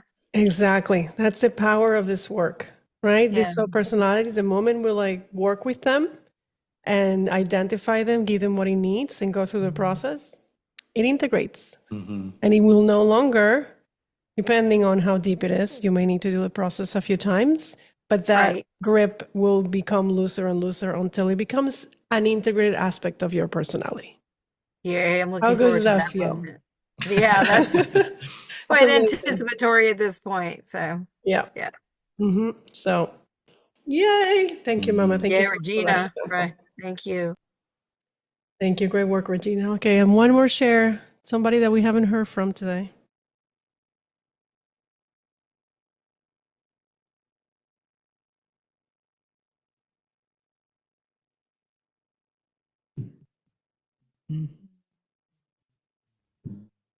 Let's see who we haven't heard We just want to from. hear about John your loyal Cooper, soldier. Eric, Mike, Yeah. Christian, Sean, Nelson. Who would like to share? Who's it gonna be? So I'll go ahead. I'll share. Thank you, Sean. So I mean, I identified the soldier, what's behind it all, and all of that. I'm still going to have to process. I'm thinking of this sort of similar to shadow work, where Yep. taking and probably having to go in a few times, but mine really came down to talking, with certain people about money, and and you know that part of me really gets defensive, Mhm. and it I realize it, and since I've started doing the work, I've started saying, and I always hated this term before, but it's like you're triggering me.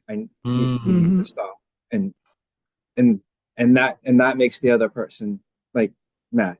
So it's like this little cycle of, uh I guess, discomfort around a specific subject that doesn't seem to. I got to find a different way to broach the subject, and be able to talk about it, and in that way I'm sort of, I, I guess, ready for the topic, Mhm. rather than, because it just seems like it's weird. It always seems like it's a blind side. It's like, oh Mhm. yeah, and by the way, blah blah blah blah blah blah. And it's like, oh my god, what's going on? So I've got to come up with a different way, I guess, to think about it for myself, but also to approach the other person with, you know, I know you want to talk about this, it's important, but can we do it this way? And maybe give some alternate ways to approach it. So it's it's been slow going.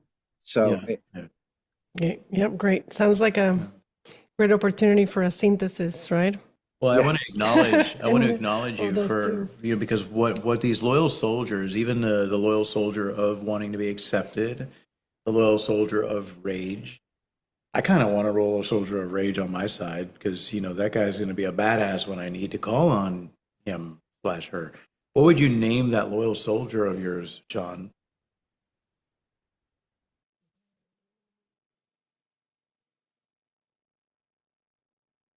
Did you hear me, Sean? Yeah. What would I? Oh, And it's okay if you can't right now. It's something to be with, to say it's the one who needs the boundary setter or whatever that might be. yeah. Well, right now, he feels more like the avoider. Avoider. The The avoider, avoider. okay. Yeah. And that's not health. I know that's not healthy either. So That's totally fine. Remember, we're not judging. Yeah. Nothing is good, nothing is bad. It just is. It's It just just the avoider. is. Yeah. So the avoider is perfect. But this is an opportunity, and these are where the loyal soldiers are there, and they have been in service to us, right? I avoid things that bring up other parts of myself or feel like my power is being. I avoid, I seek acceptance because it has me feel like I'm safe in my belongings. I have a rageful part of self, right? But I am not this rageful part of self. I have a part of self that allows me to walk through life feeling like nobody can hurt me ever again, whatever that might be. There's a service that these parts of ourselves kept us safe within. And that's what I meant by mature. Those parts of ourselves were created probably by the widow guys the widow girls at a certain age, right? But now we can look at it differently. And then a couple little reframes for you also, Sean. If we say to someone else, this is just not really like we're going to move on to the class, but like, I am experiencing being triggered is distinct from you're triggering me. You see what I mean? Like if I am in a conversation and I'm like, wow, I feel a trigger, or I've got something coming up right now. I like to say that. That's kind of like the triggered statement gets tossed around like all over the place. What do you mean? yeah. But if somebody tells you're triggering me, it puts somebody else on defensive, and it actually is a judgment of an assessment distinct from I am feeling this. And then we also have the self disidentification is I am not my thoughts, I am not my feelings. So there's a part of me that is feeling triggered. And a reason that I bring in, and it's not just about this language fixes everything, but as we begin to reprogram, and what happens in the using of this language, the spelling, the weaving of the tapestry of the reality that is so, is we're telling something to ourselves, a story that we're hearing over and over and over that may or may not be reinforcing. And also it creates a little bit of a disidentification from the trigger and that fact that this other person is triggering us, which essentially says we're giving our power away. Which is what is the avoidant, is probably what's triggering the avoidant to say, fuck you, I'm not giving my power away to you anymore. So if we start to begin to say, I have a rageful part of myself, I have a avoidant part of myself, but I am not rageful, avoidant, or needing acceptance. And then we can say, I am experiencing this part of myself that is triggered, distinct. And also I want to acknowledge, Sean, that this is why I was saying it's a gift. The gift of this particular loyal soldier that I heard in my listening is that it allows you to then not just be on a call or have somebody walk up and be like, hey, Sean, by the way, I need to talk to you about money. And you're like, what? My nervous system wasn't ready for that. To begin to create relationships with ourselves and with others as to what the container of the conversation is going to look like, so that we can then be in a place to be like, okay, I need to meditate, I need to go walk in nature, I need to whatever it is before I have this conversation about money. Because if not, I'm going to go into that conversation dysregulated, or I'm going to feel like somebody's trying to overpower me, which then has me avoid because they're trying to take my power, which is probably when we get really, really deep into it, and we'll all explore this for ourselves, is to be like, I'm not open to talking about this whoever that is. And if it's somebody that you're in relationship with on a daily basis or a weekly or a monthly, you have a relationship with them, we can create, kind of like Christian shared on the last call. I don't know if you all were present to it or not. Now I'm ready to create this container for this conversation to happen because I'm able to be in a centered space versus somebody coming in and just kind of boom, hitting me. And that's where the gift in this comes is how do we create a container to go into a specific conversation that may or may not trigger something awake in us, a subpersonality, a fear, anxiety, an avoidant, a rageful one, an accepting one, all these parts of ourselves, an anxious one, and be like, all right, now I'm ready to have this conversation distinct from it just being left and right. Because in today's day and age, there isn't that happens. Tell me any one of you say, hey, I'm creating a container to have a conversation with somebody around something that's not so fun. Usually it just happens. So we can learn that we are the driver and the navigator of our own spaceship in this reality. We can create containers like Claudia did with me when she shared about our. Are you open for me sharing something? And I can actually say, no, I'm not open right now because I need to handle A, B, C, D, and then I'll be open. If not, I'm meeting with my shield up already. As soon as I hear, are you open? It's like, oh shit, what did I do wrong? Because the what did I do wrong part of myself may come up. Yep. So I just wanted, that's where the soldier becomes the gift. Yeah. Yep. And so that's a great way to meet needs, right? That's a great way to meet your needs. You have needs of safety. How do you meet those needs of safety? You create containers, right? So you create containers and you create, the space for you to have those uncomfortable conversations. That was great, baby. Thank you. Yep, for that of example. course. Beautiful. So I'm excited because this is just, again, the very tip of the iceberg. So thank you for sharing, Sean. I'm going to keep moving on. I'm going to share my screen and go through a couple more slides. While she's sharing, a little disclaimer here and a reminder of the agreements going in. As we go deeper in this work, if there is ever any time where something gets a little too sticky, Claudia and I both know that we are certified coaches and all the things, but there's a network of people that we work with that we can provide introduction to. And when we have our one-on-ones, we're happy to do that because there may be some deeper processes that may be there for you. So I just wanted to remind everybody that there is that network here. Don't try to handle it all yourself. And we also know what our capacity is. Yeah, thank you, baby. So what happens when we become so identified with our subpersonalities, right? And you may see yourself in this. So we tend to be fearful, overly cautious or pessimistic, and we tend to dislike taking risks, right? So that's usually when we know there's like a subpersonality that has taken over. And so we become identified with the survivals of the mean of the self-expression, right? All the self-constructs, and we forget who we are, right? We forget what we're really here for. So projections, fears, distortions cloud our perception of what's actually happening around us. And so when we are identified with these subpersonalities in our life and we're reacting, right, we tend to react through habit, and then we often respond with inappropriate force. So who can relate to that, right? All of a sudden it's like, all that, where is that coming from, right?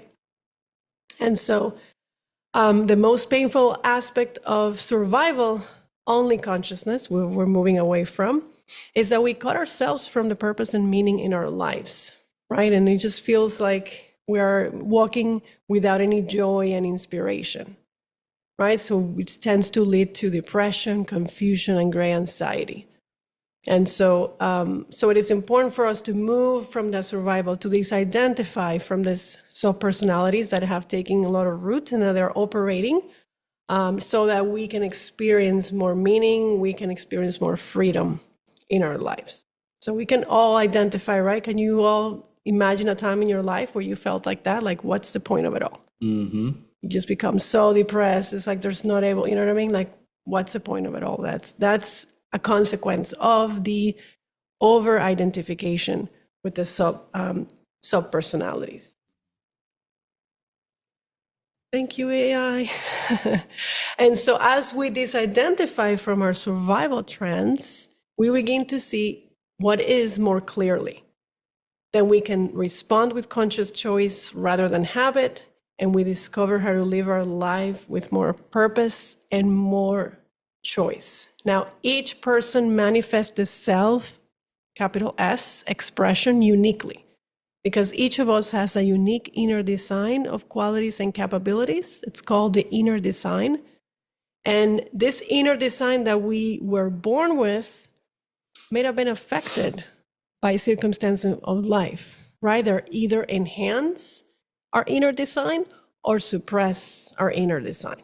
So our job is to discover who we truly are, right? Our job is to discover our inner design and to learn to embody the soul, which Bill Plotkin called soul embodiment, right? That's the work that we're going to be doing. And as the I aligns more with the true self, capital S, right? We find a clearer sense of our values and priorities. We start to really know what's important to us. We tend to follow the path of the heart. Many of you guys on this call may already be have been connecting with us. We're able to live mindfully and consciously, trusting ourselves, right? And when feelings come up, we pay attention to the source, we inquire what the message is, and we accept the feelings as they are, so that we can remain free from influence of fear, self-doubt, and discouragement. And we're able to see a broader picture in which temporary setbacks are less significant, right? We can bring more compassion, more forgiveness to those parts of self, right, that fear and worry. And we can tend to our needs without returning to that survival mode where we're completely identified with our subpersonality. Okay, I would like someone to read this slide, please. Growth can be seen as a process of disidentifying from past limited perceptions of ourselves and of the world, and identifying with new, more inclusive and integrating ones. We may need to identify with each new stage in order to truly own it and integrate it into our functioning. And then when we need once more to let it go, in order to move on to the next. Yep. Thank you. So that's the process the process of growth, right? As we're going to be experiencing through this work, right? So it's a process of content disidentifying, identifying, and let it go again. I have one more slide, which I love this background.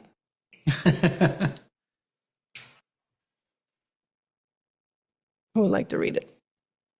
I would. Go for it. I love Ram Dass. I'm going to read this. It's a journey that has taken us from primary identification with our psyche onto an identification with our souls, then to an identification with God, and ultimately beyond identification. Ram Dass. Boom. Mic drop. Mic drop. So that's the path. Still have ways to go, right? But how beautiful it is, ultimately becoming one with everything. So conscious identification.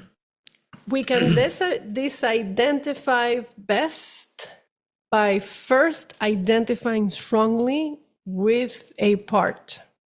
Okay, so this may seem counterintuitive, but actually the best way to do it is first identifying very strongly.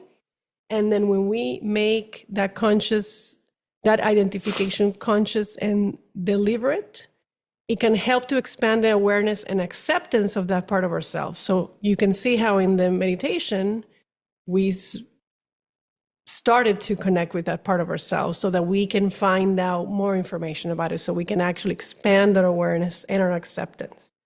And so this allows you to empathize with the parts of yourself that has been denied or repressed. And Sean, you mentioned about this, the shadow work. This is essentially shadow work, right? Going into those aspects of self that we've repressed and to discover the needs of those parts and their value that they bring to ourself. And so through that process of this identification, we learn to step away, look at ourselves, witness with love and compassion and no judgment.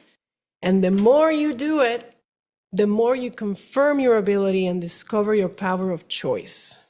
Right? So the more you do this process, the more you're really reinforcing your capacity to be able to choose, to observe and act from the I presence. So now, how do we disidentify from the subpersonality? First, we're going to go through the benefits. So I like each person to read one number. So you can take turns reading the benefits, starting with number 1. We learn to recognize our various contradictory faces and undergo a miniature psychoanalysis. Psychoanalysis. We forthrightly own the maternity and paternity of all of our parts instead of exiling them into unconsciousness. Beautiful. Thank you. Number 2. We learn to be able to free ourselves from the control of the forces which usually dominate us, throwing us in this or that direction like a ping pong ball. That's right. Beautiful. Number 3. We increase our integration by allowing our subpersonalities to become synergetic rather than antagonistic with each other. Exactly. A lot of these subpersonalities create inner conflicts and they contradict each other. So when we do this work, we can actually help them to work together harmoniously instead of antagonistic. Number 4. We can raise each subpersonality to its highest potential and thus discover that every psychological aspect has in itself the seed of its own transformation. Boom. Right? So again, we're not repressing and putting away, we're raising to its highest potential. And we can see that that allows us to create that transformation. Thank you. And finally, number 5. Finally, peeling off each mask one by one, we move ever closer to discovering our underlying core, our true self. Ta-da! Is that who we're going to be celebrating at the end of our training, celebration of self, right? We're going to be connecting with that true self. And taking into mind that like multiple masks being worn at once is what's really going on here. So like each one of the subs inform each other. Each one of the polarities inform each other. Each subconscious, all the different tools and aspects, kind of foundational tools we've laid there, as our foundation thus far is pointing to this. And ultimately, if we were to take all 55 of those masks off, 22 of those masks off, 1 of those masks off, this vulnerable, the interior, like the exterior, it's almost like the masks are shields. They're there to keep us safe. So just noticing that when we take that off, we get to be really gentle, and what emerges may feel vulnerable because it hasn't been experienced, because all of our soldiers, if like all the masks are laying all around us, all these shields and identifications and identities that we've worn, that ultimately that true self emerges in a place where there is nothing to be afraid of because all those masks are off. We can just look around at them, the happy one, the sad one, kind of like those drama masks. And just realize that if we're peeling them off, we're essentially getting into a place of vulnerability. And this is why Claudia speaks so much about being gentle with the work, only go as deep as you want to. It's not mandatory. And we just get to, keep taking these masks off. And then we ultimately get to see them as badges of honor, if you will, up on the shelf for us to look at. Yep. Beautiful. Thank you, baby. All right, so how to work with subpersonalities. I'm going to share another document. We have a pretty robust process, but you're going to have a copy of it so that you can do it on your own time. Papa. All right. So how to work with subpersonalities. This is from the Synthesis Center. Step number 1 is recognition. And Adam spoke about this, right? So first, you're going to identify the different faces. And this is going to tie into the homework.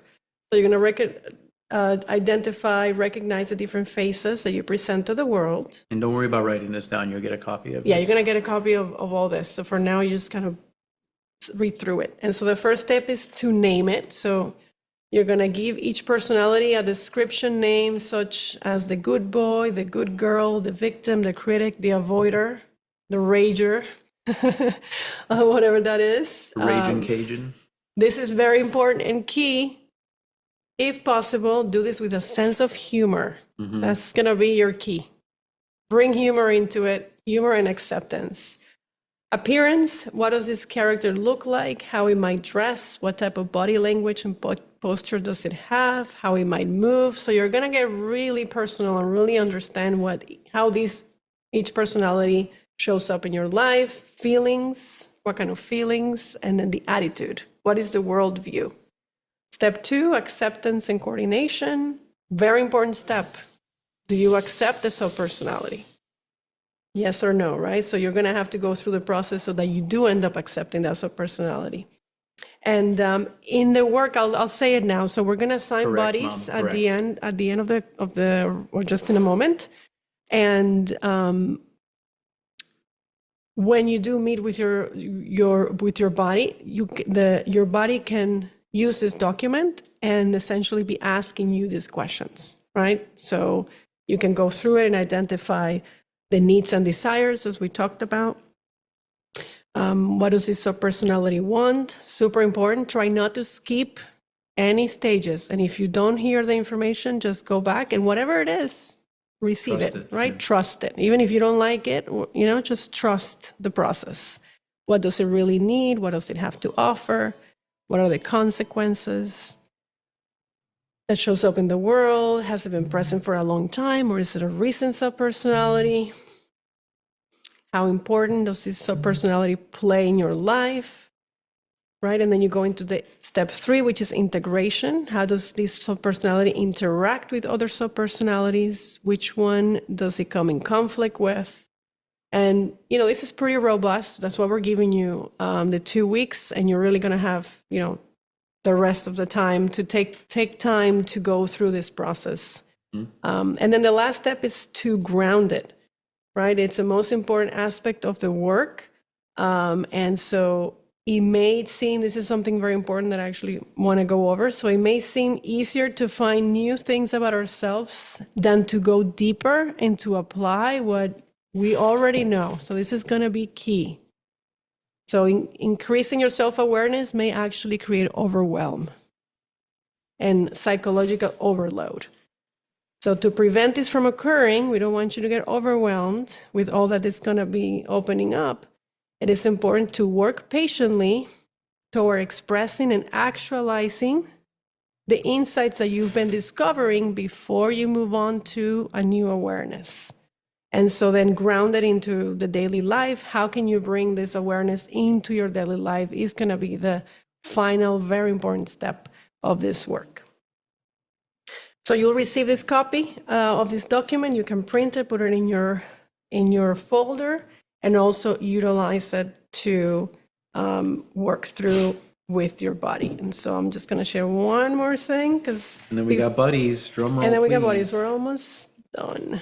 By the way, John, while Claudia is pulling that up, is Debbie actively participating? Can she be considered a buddy, or should we make a triad here? She is actively participating in arrears. So basically after this thing, she's looking through it and stuff. Okay. I don't know. I mean, it's your call, whatever you want to do, but Okay. she and I are We doing can the things assign her. together, yeah. We can assign her to a buddy. I just didn't know if she, had something else come up and change her mind because she hasn't been there. But all good. So we got it teamed up. Okay. Yeah. Perfect. All right. So the soul work, the first, you're going to receive all of this.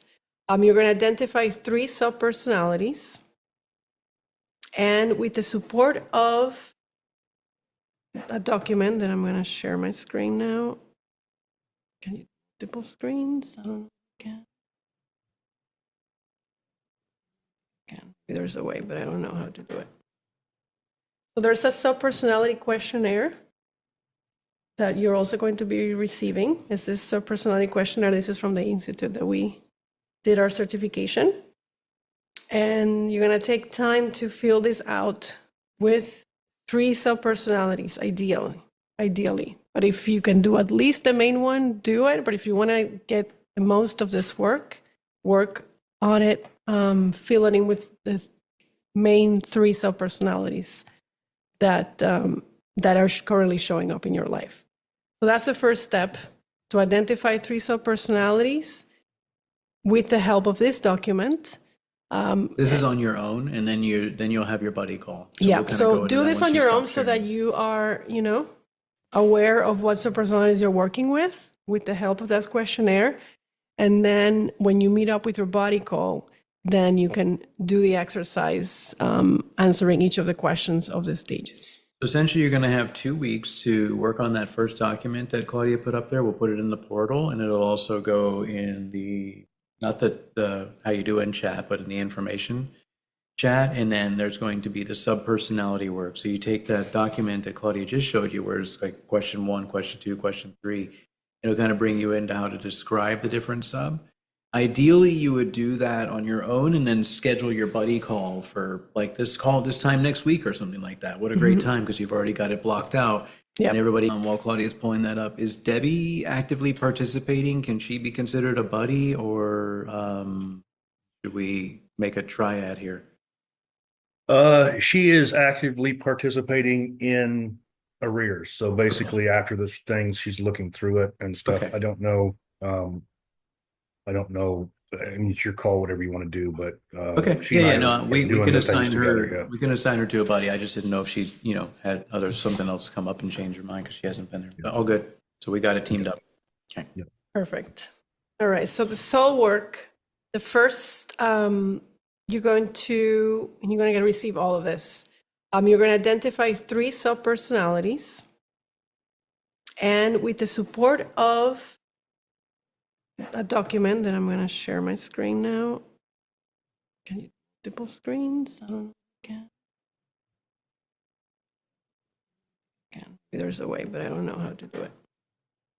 So there's a subpersonality questionnaire that you're also going to be receiving. It's this subpersonality questionnaire. This is from the institute that we did our certification. And you're going to take time to fill this out with 3 subpersonalities, ideally. But if you can do at least the main one, do it. But if you want to get the most of this work on it, fill it in with the main 3 subpersonalities that are currently showing up in your life. So that's the first step, to identify 3 subpersonalities with the help of this document. This is on your own, and then you'll have your buddy call. So do this on your own so that you are, aware of what subpersonalities you're working with the help of that questionnaire. And then when you meet up with your body call, then you can do the exercise answering each of the questions of the stages. Essentially, you're going to have 2 weeks to work on that first document that Claudia put up there. We'll put it in the portal, and it'll also go in the, not the how you do in chat, but in the information chat. And then there's going to be the subpersonality work. So you take that document that Claudia just showed you, where it's like question 1, question 2, question 3. It'll kind of bring you into how to describe the different sub. Ideally, you would do that on your own and then schedule your buddy call for like this call this time next week or something like that. What a great time, because you've already got it blocked out. Yep. And everybody can do a buddy call and talk back and forth. The idea in the buddy pairs is, number 1, to start supporting and connecting. And number 2, each one of the sharer or the sharee, the job of the person to be the sharee or the listener is to do exactly that. Listen.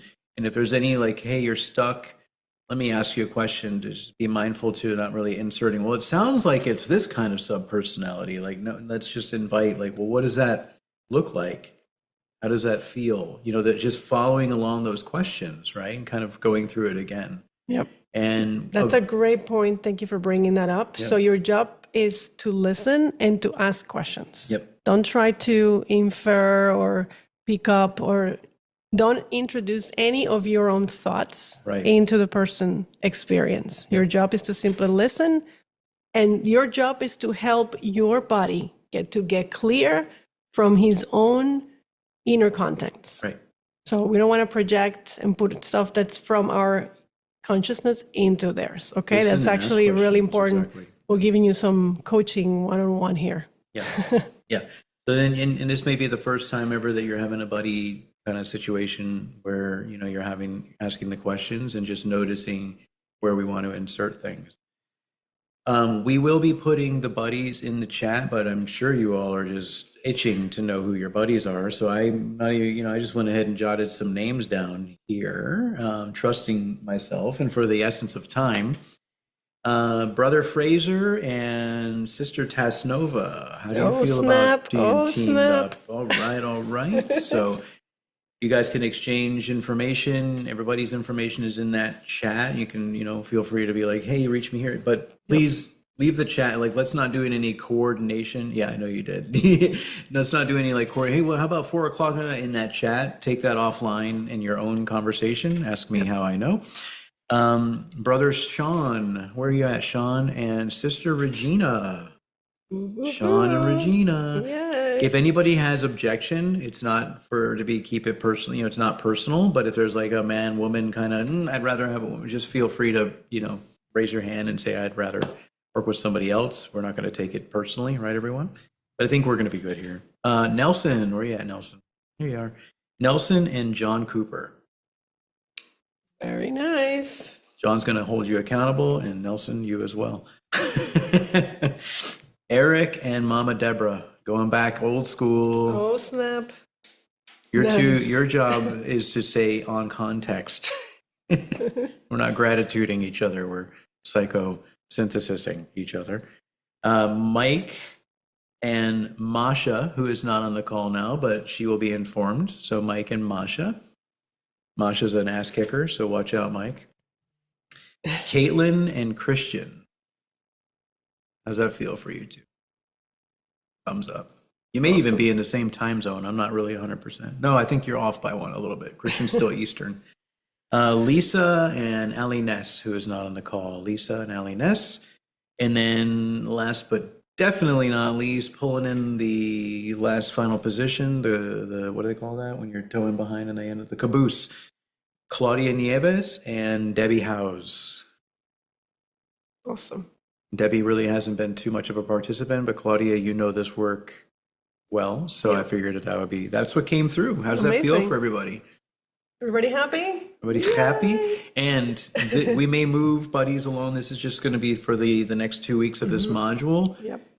If we find that wow, this is amazing and this is supporting each other, maybe we'll just ride this out for a period of time and then switch. But this is what we're going with now. Does anybody have objection at all, or feel like energetically, or seems like everybody's good? Yeah. Any questions? Any comments from today's class? I know it was a lot. We gave you a heads up. It'll be robust, but yeah. So you have a bye week. You know what a bye week means, everyone? That's like what they use in sports terms. We're not having a call next week, so you've got some time to work through this soul work on your own. And like Claudia mentioned, it's fun to have fun with naming subpersonalities. It could be like avoidant Adam or something like that. And actually, like, one of the things that I love to do is I actually drew, and you could use ChatGPT to help you out with this, but draw out what does this look like. For me, there was this like critical Adam, critical Charlie, and he would like look like a character from Pink Floyd, The Wall, with all hunched over with a cane. And kind of what it does is it actually allows there to be like the observer starts to see this part, and then that new program of, oh wow, there's that yucky, not that we're judging, but just kind of like the crotchety old man that's inside. That's not who I am. And it allows there to be that playfulness in it because we get to approach this stuff with some levity. I think we should team up Caitlin's kitty cat with Meow Meow. They should definitely be partners. Be on the phone meowing to each other. That's funny. And we will be doing the work as well. Yeah, we're each other's buddy over here. So we'll doing that. But we try to, have people work with each other. I mean, Lisa, do you know Ali Ness very well, or you feel like that's going to serve you? Yeah, that'd be good. Okay. Awesome. Just have to check in because she hasn't ever been able to make the lives on her if she's up to date, right? She was here yesterday and she's good. She's in a good spot. But even that, like, this is also an opportunity to support each other, and begin to create that sort of accountability. Not helperson or bailing out people, but like just the accountability aspect of things as well. Claudia Nieves, if Debbie Howes for any reason isn't, we can also move you to a triad up with somebody else, but let's just, John said that she is in the rears taking on the calls so we can have that work. Amazing. Yeah. Awesome Yay, class, everyone. amazing Thank you for class. hanging back with us for Comments, 2 hours and 10 questions, we're all minutes. good. Excited for the next 2 weeks to have a week off. Yes. Amazing. Well, you're the best. Remember to be gentle with yourself and to do the work. Yep. Do the work. Masterful work, guys. Thank you. Masterful Now I can work. eat Thank lunch. you.